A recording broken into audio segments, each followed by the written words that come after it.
Welcome to Todd Talk. Today I'm going to tell you about my 10 favorite TV shows of all time. Todd Talk is brought to you by Sport Boys. Play to win. So I'm going to start this off with some caveats and some disclaimers. I don't watch a lot of TV. I'm one of those people where you're like, hey, have you seen this? And I'm like, I haven't. And you know, I get it. There's a lot of great TV out there. And I know there's some great TV shows that I haven't seen. And I probably really would like some of them. But here's the thing. One, TV takes a lot of time. One of the worst things I've run into in the last couple years is when you get into a TV show and then they cancel it. And like Netflix is notorious for this. But a lot of the other streaming services do it too. And there's really no excuse anymore. It's not like you only have so many time slots on your network TV where you have to have a certain number of shows. If you think it's a good show, see it through. There's a couple of them on my top 10 that got canceled early, and it's super frustrating. The other thing is something I've just kind of identified in myself, and that is that I don't like watching people be crappy to each other. There are so many shows that are critically renowned, like, for example, Breaking Bad. I just don't want to watch it. The Wire? It's one of the best shows ever made. I have no interest. And yeah, the writing is great and the acting is great and it's well produced, but it's a story about people being crappy to each other. And I just feel like I can just watch the news if I want to see that. If I'm going to sit through a story that's more than a couple of hours long, I want it to kind of take me out of all this. So one thing you'll notice as we go through my top 10 is that many of them have a supernatural element. Now, that doesn't mean that people aren't being crappy to each other. There's always an antagonist and a protagonist. That's just how stories work. But when there's something that is beyond our control, something out of the ordinary and not of this world, that makes the story much, much more interesting. It's not us versus ourselves. It's us versus this thing. And for whatever reason, I just find that way more engaging and compelling in storytelling. Now, here's the other thing. This is not a definitive top 10 best TV shows ever. This is really meant mostly as a demonstration of my taste and what I like. Because I don't like a lot of stuff that other people like. And there's a lot of really great stuff out there that I just haven't interacted with. So this is much more just about what I get jazzed about. And without further ado, number 10, Ted Lasso. Now, nothing really going on supernatural at all in this show, but it was a really great story, really great characters, and I think it was the kind of optimism that the world needed at that time. I don't think any of us have actually lived Ted Lasso's story of being an American moving to England to coach a football team, but I think all of us have sort of lived that story in one way or another. Whether it's the fish out of water or the personal growth or the going through hard times, there are so many relatable things that happen in this show, and it's just really fantastic. The other thing is it was only 3 seasons, and I love that. They had a plan. Here's how it's going to go. We're going to wrap it up. It's going to have an ending, and it's going to be fantastic. And it was. There are so many stories that networks will just drag out for whatever reason, and that's just such a bummer. And the opposite is when they have a plan and then the network cuts it early. Which brings us to number 9, Firefly. Firefly was a network television show. It was on for 1 season and they canceled it. And this show had such a loyal and ravenous fan base that after the show was canceled, they ended up making a movie to kind of wrap up the story. Like, it had enough momentum that they were like, this show that got canceled, we're going to bother to put a bow on this. And the movie was a fantastic conclusion to this series. I would have loved to have seen more of those characters and more of those stories, but as it stands, it is a fantastic 14 episodes. Number 8, Rick and Morty. Now, Rick and Morty is still on the air, and it is in a really weird space right now. Now, one thing about shows that run long or that are still running is they have the opportunity to get bad. And that has happened on numerous occasions. There have been shows that have been fantastic, and then the last couple of episodes were not very good. And recently, with the controversy around Justin Roiland and them firing the voice of Rick and Morty and still having a couple seasons that they are contractually obligated to do, It might be great, it might be terrible. But so far, it has been fantastic. It is a dumb little premise with really, really smart episodes. And when I say smart, I mean smart like South Park is smart. Rick and Morty takes pop culture and armchair philosophy and cuts it open and puts it on display in ways that nobody really ever thought we would or should. And it's super, super fun. Number 7, The Haunting of Hill House. Now, this show had a beginning, it had a planned end, and it ran its course. It's a really cool story. It's kind of sad. It's kind of spooky. It has a really, really satisfying ending. I just loved it. And Mike Flanagan is such a fantastic horror director. I pretty much like everything that he's ever done, and he just did such a good job with this series. There's a couple of the episodes, like the one where they're in the funeral home, where there's these really long shots and this really kind of dreamy going from now to flashbacks kind of cinematography. It's really fantastic.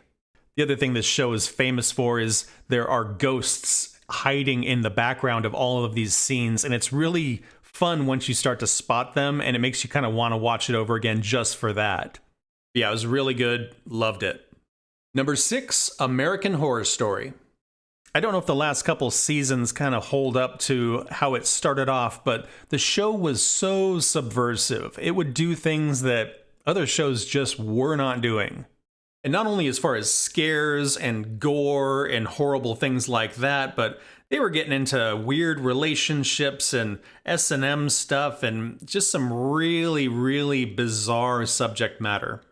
What's really charming about this show is each season is kind of a self-contained story, but a lot of the actors were the same from season to season, and so they would play different roles, different characters, like an ensemble cast putting on a different play each season.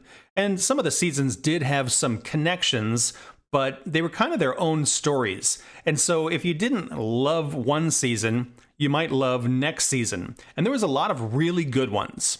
Other thing I loved about this show is once you got to the end of the season, there was no way you could have predicted at the beginning that you would have ended up there. They start off with kind of a premise, and then it would get so wild and off the rails. It was just a really fun ride. Number 5 is Severance. Like Rick and Morty, this is a current show. It's only one season in, but it was a fantastic season. It's a really cool premise, really great characters, really bizarre, and just super fun and engaging to watch.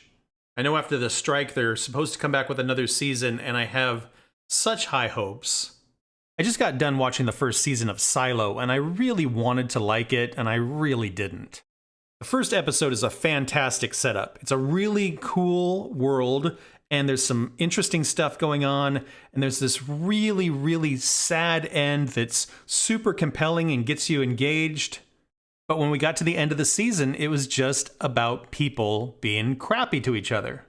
Really didn't matter if it happened in the silo or if it happened in Los Angeles. It was just a story about people just being awful to each other. Now, the thing I really like about Severance is it's not people being lousy to us, it's this system being lousy to us. It's kind of like in the movie 2001. It was kind of about us versus it, rather than us versus each other. And I really like that, where it's us trying to overcome something bigger than what we are, rather than us just trying to overcome our greed and jealousy and violent tendencies. Fingers crossed for season 2. Number 4, The OA. What a weird, weird show. The way you're just kind of dropped into the middle of this story really, really grabs you. And this character is so unlike anything else. The kind of woo-woo concepts and ideas are just really bizarre and different than anything I'd ever seen. And you really want to like this character, but you don't know if you can completely trust them. The end of season 1 was really good, and it really made you want a season 2. And then when we got it, it totally delivered on what we had hoped. And the thing that was so awesome about season 2 is the world expanded so much more. There was so much more to think about and understand about this weird world that these characters lived in. And the end of season 2 was absolutely mind-blowing. And it really made you want a season 3. And Netflix canceled it. And it's such a bummer. It was so original and so different than everything else that is out there. And it's just such a bummer that everything has to be a franchise or has to make $1 billion or else it's not worth doing. Kind of like Firefly, I wish they would do a movie to put a bow on that story because it was such a cool world that they built. Before we get into my top 3, I want to give you a few honorable mentions. And I could go on and on about the honorable mentions. There's so many great TV shows out there, you know? Some of them are great stories, some of them are just great characters that you love to watch. There's just so many good ones. For me, one of them was Battlestar Galactica. Just a really cool reimagining of that old 80s TV show. It didn't land very well. It was a great story, not a great ending. Death Note, the animated version, not the live-action version. Kind of like the OA, just such an original story and such a bizarre world that they built. And it was so compelling, those two characters trying to outsmart each other with literally their lives on the line. It was kind of a bummer of an ending, but I don't know that it could have ended any other way. The Mandalorian. If we made this video a year ago, it would have been on my top 10. But that last season was just not great. And you know, the way that Marvel and Star Wars have been handled the last couple of years, it's really unfortunate. And hopefully Disney figures out what they're doing with all that. Doctor Who. Love it. What a cool concept. What a great story. The thing is, it's 50 years worth of story, and I just don't have the time to commit to that. I've kind of dipped in and out of different seasons, and I've seen a lot of the, you know, really, really great episodes, and it's fantastic. But yeah, it's a major commitment. There's a few Cartoon Network shows, Samurai Jack, Regular Show, Adventure Time. Such good stories, such great characters, and they're very funny and they're really heartfelt. The way that Regular Show ended was just devastating and so surprising. Adventure Time seems like a silly little show, but it's pretty deep. And same thing with Samurai Jack. Such a cool adventure. Just love those. But back to the top 10. Number 3 is Dark. Dark is a German time travel story, and it takes place over several generations. And it is a cool sci-fi story. The way they casted some of these actors, where we see their child self, their adult self, and their elderly self, and the actors they got really look like the same person, was really well done. The first season was absolutely mind-blowing. And then they came out with a second season, which was fantastic. And again, built on this world that was so complicated and so layered. And then they did a season 3 and they landed the plane. They somehow wrapped up this super complicated story that sort of layered back on itself over and over. Dark did things that I've never even imagined other time travel stories doing. And most time travel stories, in my opinion, are just dumb. I could do a whole video just on that, and I probably will. This was one of the smartest bits of sci-fi I've ever seen. It was so captivating, these stories and these people. Just loved it. Number 2, Lost. Lost was just a great show. Great cast, great premise, really, really well done. You know, Lost was probably one of the last great network TV shows before things kind of moved to streaming and all of that. When a season of Lost wrapped up and it would end on a cliffhanger, you had to wait 9 months until the next season to find out what was going on. It was one of those shows that everybody would show up the next day at work and talk about, and it was just really, really cool. You know, it was a fun mix of religion and science, but the best part was just the characters. The characters were so cool. You know, I loved Desmond, loved Jack, loved Locke. They were all just so cool. It was really fun the way they would kind of spend half of the show telling a story and then half of the show flashing back to why we're telling this story. You know, why is this person like this? What happened before we got to the island? The first couple seasons were really character driven, and we really got to know those people. The last couple seasons were much more plot driven. Got to be more of a soap opera where we kind of know these people. Let's see what happens with them. And it got wild. And it was super fun. And the people who are like, I don't like the way it ended, or I don't understand it, you're just not smart enough to understand it. I said it. Go back and watch it. It all makes sense. There's only one thing that they left out. That's who was in the kayak. And that leaves number one. And my number one favorite TV show is Twin Peaks. As you may have picked up from my favorite movie list, I'm a pretty big David Lynch fan. You know, on the surface, Twin Peaks is just a soap opera. But then they introduced this weird ghosts in the woods kind of aspect, and it's so good. The first season of Twin Peaks was probably one of the best seasons of TV that's ever been done. The whole premise of the show was who killed Laura Palmer, and David Lynch didn't ever want to reveal that mystery, but the network put some pressure, and so at the end of season 1, we got a little bit of an answer. Season 2 got a little bit more goofy, but not bad, just goofier. You know, the Miss Twin Peaks contest and the saving the pine weasel, just bizarre plot elements. And then season 2 ended with this miserable cliffhanger. Dale Cooper and Laura Palmer in the Black Lodge, and she says, I'll see you again in 25 years. And then they canceled it. And then 25 years later, they made a season 3. I had to wait 25 years between seasons. And it was brilliant. It was exactly what it should have been.